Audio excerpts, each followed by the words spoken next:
Mga minamahal kong kapatid kay Kristo, as we enter this sacred season of Lent, tinatawag tayo upang mag-ayuno, manalangin at magbigay. Ngunit higit pa sa ating pagsasakripisyo, ito rin ay magandang pagkakataon upang magbahagi ng pagmamahal sa mga kapatid nating nangangailangan. Through the Fast to Feed Lenten campaign, we can turn our fasting into an act of charity by helping hungry and malnourished children. For as little as 15 pesos, we can provide a nutritious meal to a child in need. And with 1,800 pesos, we can support a child's full rehabilitation for 120 days.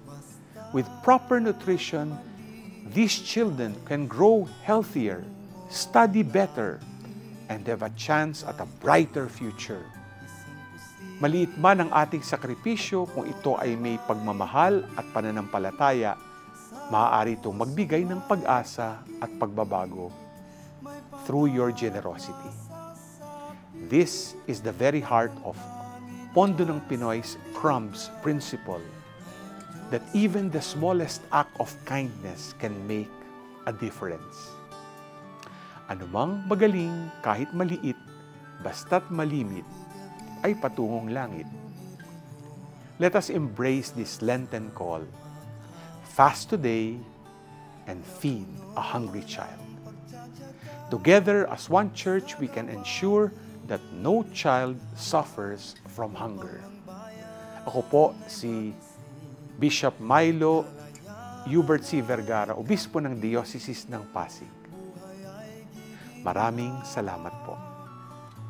At pagpalain po kayo ng Diyos na mapagpala sa ngalan ng Ama at ng Anak at ng Espiritu Santo.